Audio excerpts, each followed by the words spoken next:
Vamos agora, então, estudar um pouco um diferente algoritmo de ordenação chamado algoritmo da bolha, ou bubble sort, em inglês. Qual que é a ideia do bubble sort? A ideia é, pensa na lista que você quer ordenar como se fosse um tubo de ensaio vertical, assim, onde você tem os elementos dentro desse tubo de ensaio, de forma que os elementos mais leves sobem à superfície, como se fosse uma bolha, e os mais pesados vão afundando. Tá? Então, a gente vai percorrer verticalmente assim o vetor várias vezes e a cada passo o mais pesado se deposita lá no fundo e os mais leves vão subindo. Tá? Então esse algoritmo ele percorre a lista múltiplas vezes, a cada passagem compara todos os elementos adjacentes, ele vai comparando 2 a 2 os elementos adjacentes e se eles estiverem na ordem certa, ou seja, o menor para cima e o mais pesado maior para baixo, ele deixa, não faz nada, vai para o próximo parzinho.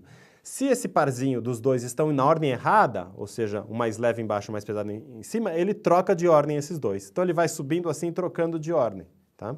Daí, a cada passagem, que a gente vê que o elemento mais pesado se deposita no fundo do tubo de ensaio, e se o vetor tem n posições, a gente vai fazer n passagens dessa, né? Então, e a cada passagem o mais pesado vai para o fundo, então depois das n passagens o vetor inteiro está ordenado, né?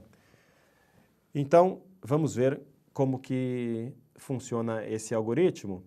A gente tem aqui, eu vou continuar trabalhando nessa classe ordenador que a gente estava antes, e agora eu vou definir o algoritmo aqui da bolha, tá?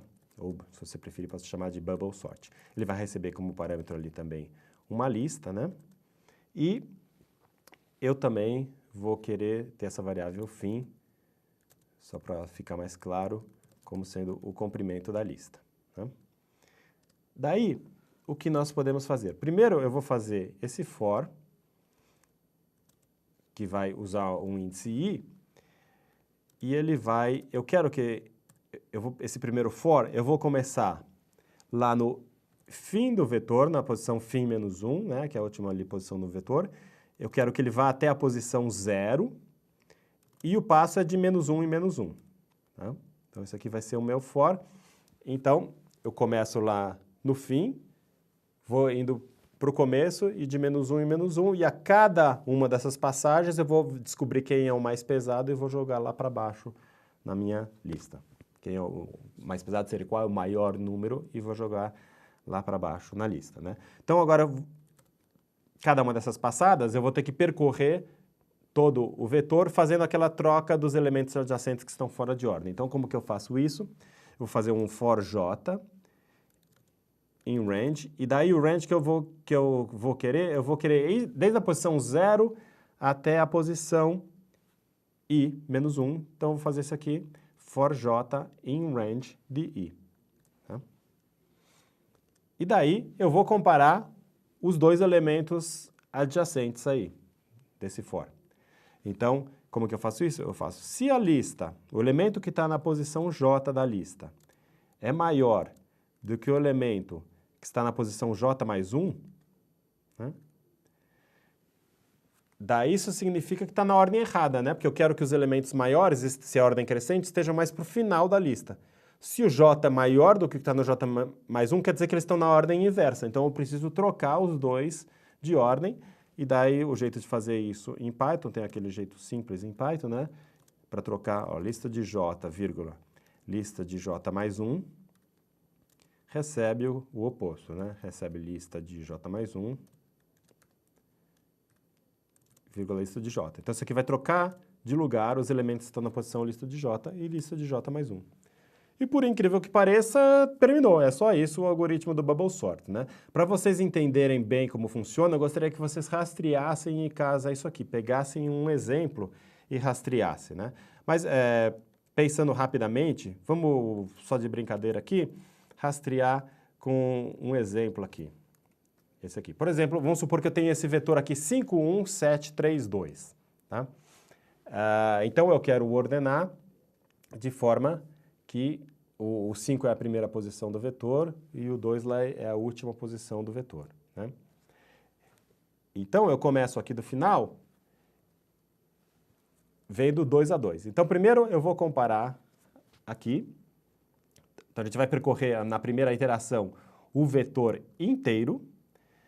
E daí tem aquele segundo for. Lembra? O segundo for era for j in range de i, né? Então, ele vai de 0 até a última posição do vetor, comparando 2 a 2. Então, primeiro, a posição 0 é essa aqui do topo, ele vai comparar o 5 com 1.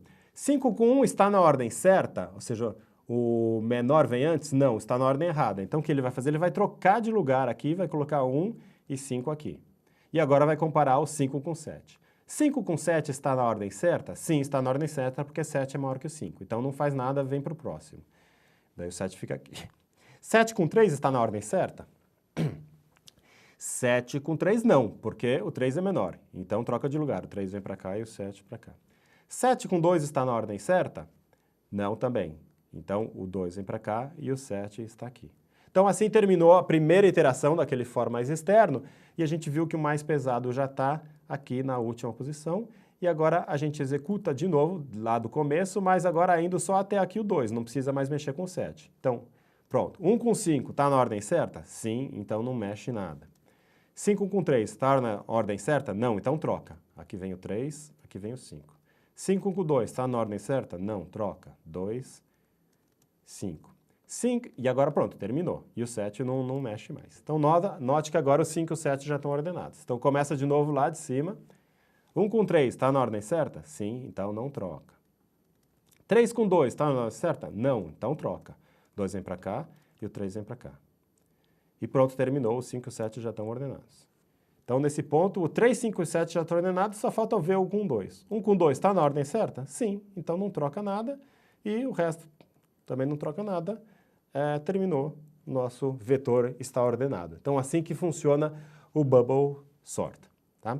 Vamos executar, compilar aqui, executar uma vez para ver se está certo o nosso bubble sort. Eu cometi um erro de sintaxe aqui, que foi que eu cometi, eu esqueci dos 2 pontos. Realmente é preciso esses 2 pontos aqui. Agora a compilação, vamos ver, agora deu certo. Tá? Então eu vou usar a mesma lista que eu tinha usado no exemplo anterior. Vou criar aqui um ordenador. Eu tinha usado esse exemplo na seleção direta. Vamos agora executar com a bolha. Lista. Pronto, vamos ver a lista. Então, se ela ficou ordenada, 10 menos 3, 8, 17, 32, ficou ordenada, tá bom? Então, pelo menos para esse caso, o bubble sort está funcionando. Vamos, na próxima aula, testar uns casos maiores ali, fazer uns testes mais interessantes. Em particular, eu estou interessado em saber qual algoritmo é mais eficiente, a bolha ou seleção direta?